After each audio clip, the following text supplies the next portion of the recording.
که یو انسان نمونځ کې غلطي وشي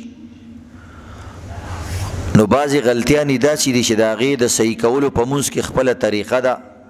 او هغې ته د سجده سهوې طریقه وایي. سجدتین للسهو، دو سجدې به کې د سهوې دپاره، نو الله رب العزت بستا غمون صحیح کی.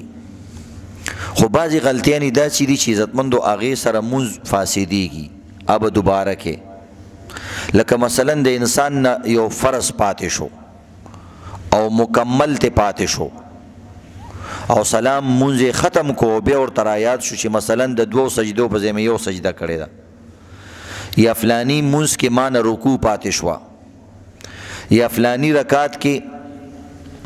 ما نه صورت فاتحه وویلو نه مې صورت وویلو، التحیات دې پکې وویلو، او وروسته درته رایاد شو چې دا خو مونځ کې ما صورت فاتحه او هغه صورت رانه پاتې شو په هغه اولني رکعت کې، او با تحیات ویلو، اللهم ان مې وویله. نو عزتمندو دې صورتونو کې که مونځ دې قایم وي نو هغه عمل به دوباره په مونځ کې وایي. مثلا سجده دې نه ده کړې بې ځایه وکړه خو ویې کا، رکوع دې نه ده کړې د نه پاتې شوه چې هر ځای کې ناست خو بس پاسېږه هغه رکوع وکړه، ځکه فرض عزتمندو دا نه معاف کیږي. فرض قرض او فرض مست اینڈ فسٹ خامخا به کې اول به کې، که د مونځ نه ته فرض مباسي نو مونځ بیا به ویسته مونځ خو نوم هم دی دغه فرایضو اصلي پکې هم دغه فرایض دي چې فرض دنه مکمل پاتې شو نو بس بیا خو دې مونځ نه شو، نو بیا ته راغلی څه دپاره که لس سجده سهو وکړم بیا دې مونځ نه کېږي، د سهو خپل ځای نه وي. سجده سهو به کوم ځای کېږي، دا خو د فرایضو مسله ورته بیان شوه. خو که بالفرض فرض د مثلا د مونځ کې درته رایاد شو نو هغه هم کولی شي. مثلا پهله رکعت کې د رکوع نه کړه، دویم رکعت کې 2 رکوع وکړه، پاسېږه بیا وکړه. پهله رکعت کې د نه یو سجده پاتې شوه، په دریم رکعت کې 3 سجدې وکړه، په دویم رکعت کې 3 سجدې وکړه. که دواړه د نه پاتې شي په دویم رکعت کې 4 سجدې وکړه. که تحیات کې درته رایاد شو هلته وکړه، خو مونځ څه نه څه پوره کا.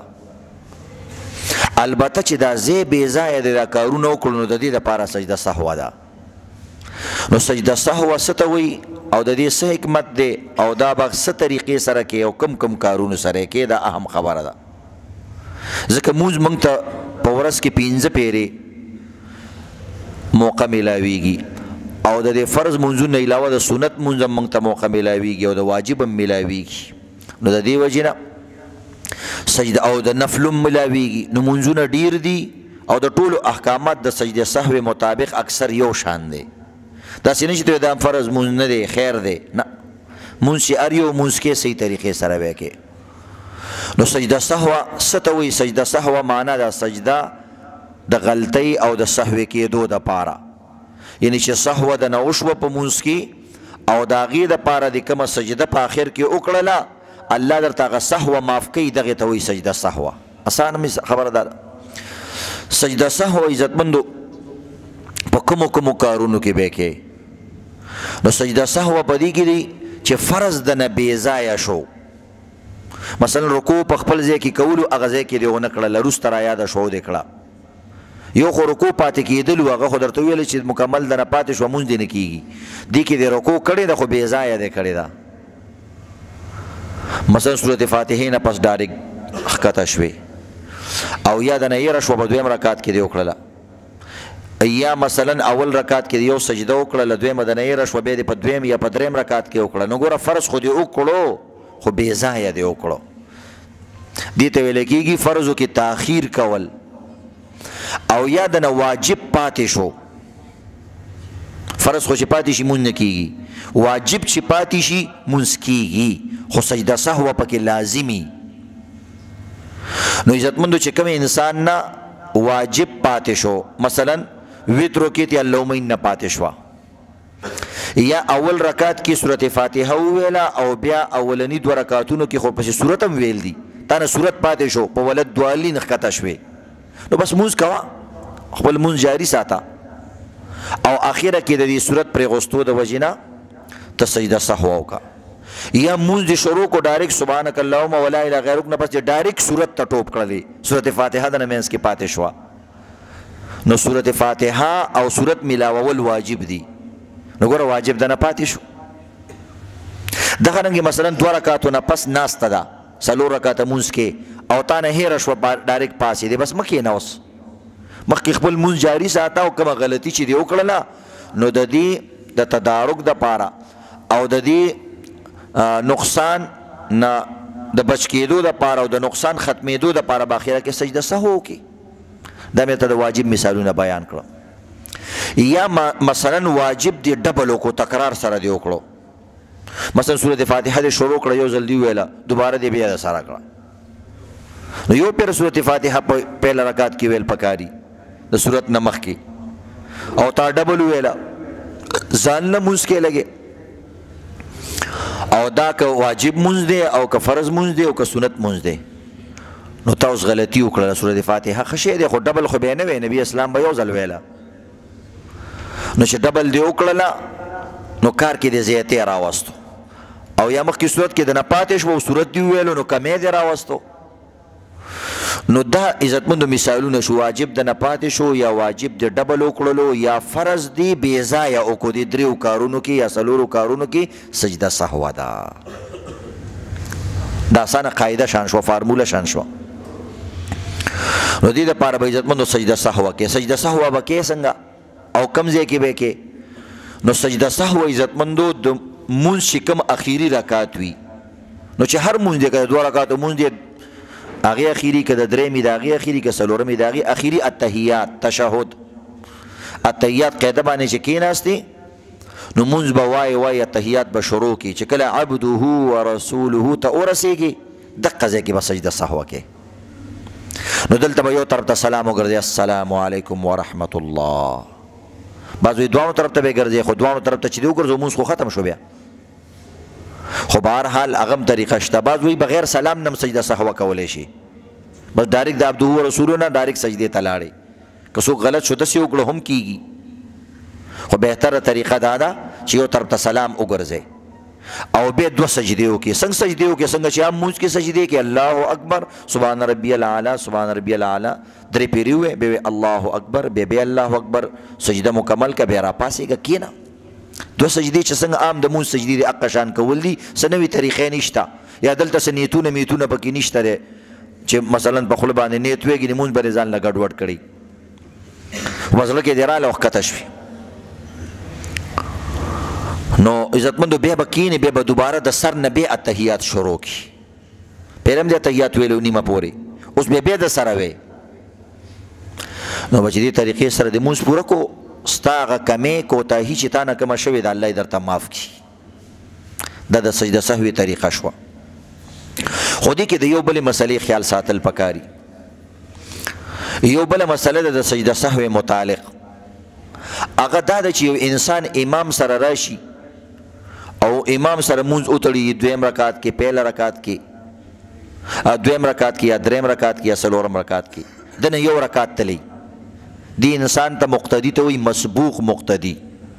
یو رکعت ته تلی 2 رکعت ته تلی 3 رکعت نو تاسو ته پته ده چې کوم سړي نه رکعت تلی هغه امام سره سلام نه ګرځي ځکه خپل مونځ هغه ته بقایي وي اسانه خبره ده نو دقه شان د سجده سهوي چې کوم سلام دی دا مقتدی به امام سره نه ګرځي ځکه د دغه مونځ باقی دی او په سلام سره خو سړی د مونځ نه وځي نو د دې وجې نه عزتمندو نور مقتدیان چې کوم پهله رکعت هغه ته میلاو شوی دی هغوی به امام سره سلام هم وګرځئ سجدې به هم وکړي خو چې کوم انسان نه رکعت تلی دی یو دی که 2 دی که 3 دی دا به امام سره په سجده سهوه کې سلام نه ګرځئ سجدې به ورسره کوي ځکه د امام تابع دی خو د امام به داسې کار کې تابعداري کوي چې ستا مونځ خو مو سره خراب نشي که نه مثلا یو امام دی ستا رکعتونه پوره دي مقتدیان او هغه بل رکعت ته پاسېږي نو ته څه سره پاسېږي زه خپل کار کوم قصه پوره شوې ده نو دغه شان عزتمندو مسبوق مقتدی چې چا نه رکعتونه تلي امام سره به سلام نه سرخی او 2 سجدې به هغه سره وکړي ځکه زیاتو سجدو سره مونځ نه ماتېږي او هغه د امام د اقتدا د وجې نه ته کولی شي خو سلام به ورسره نه ګرځئ او بیا به چې کوم دی باقي چې اخیره کې هغه بل سلام وګرځئ د مونځ ختمېدو د هغې نه پس به خپل هغه رکات پوره کړي دا طریقه ده که بالفرض یو سړي مونځ امام سره سلام وګرځو نو بیا زمونږ خاصان خو سوچونو او سلام امام سره په خطا کې وګرځو نو بعض عالمان دي کې دوه صورتونه بیانوي او بعض عالمان وي بس خطا کې معاف دی ځکه امام سره چې ته ولاړ او تا نه منځ کې لږه غلطي وشي نو په دې سره ستا مونځ کې فرق نه راځي او سجده سهو هم د باندې نه راځي ځکه ته خو د امام تابع نو که امام سره د یو ځای سلام ګرځولی نو بس خبره ختمه تا ته یاد نو چې سلام نه دی ګرځول پکار خو غلطي ده نه وشوه بس پاسې خپل مونځ پوره که خو که قصدن دې داسې وکړو بیا دې مونځ نه کېږي او بعض عالمان وایي که امام سره د یو ځای سلام ونه ګرځو مثلا تا نه رکات تلی دی ناست یې سوچونو کې خپل د دوکان کاتې لګېدی لیکي او وصولې او چا نه وګرایي وصولې او چا پسې لیکي او امام سلام وګرځو اوس تا ته دا یاد نه دي چې زما نه رکات پاتې دی د امام دویم سلام مثلا ګرځئ ته وایي السلام علیکم ورحمت الله تا هم سلام وګرځو بیا درته رایاد شو چې هلکه دا خو مونځ یو رکات پاتې دی نو په دې وخت کې عزتمندو چونکې امام سلام ګرځولی دی نو تا نه په خپل مونځ کې غلطي وشوه نو په غلطۍ سره چې د انسان نه کار وشي نو اوس به ته وروسته چې دا باقي رکات کې هغې کې به سجده سهوه کې ځکه د امام نه دې وروسته غلطي وکړه امام خو سلام ګرځولی دی نو بیا تا له پکار چې وروسته به ته سجده سهوه کې ځکه یو رکات درته پاتې دی هغه وکړه نو دا سلام چې د کوم بې ځایه ګرځولی و د امام نه وروستو نو د دې دپاره وروسته سجده سهوه وکړه او که امام سره یو ځای ګرځولی و بیا د باندې سجده سهوه نشته نو دا پکې لږ شان عزتمندو فرق دی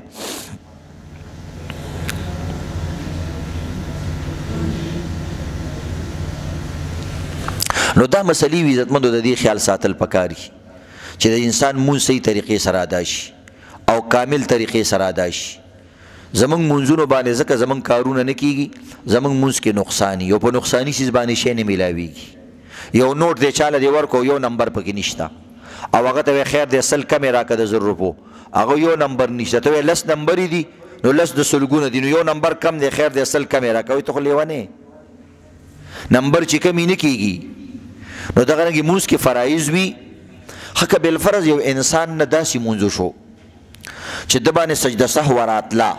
او د سجده سهوه ونه کړه نو بیا دا صورت ډېرو کسانو سره راپېښېږي مونځ کوي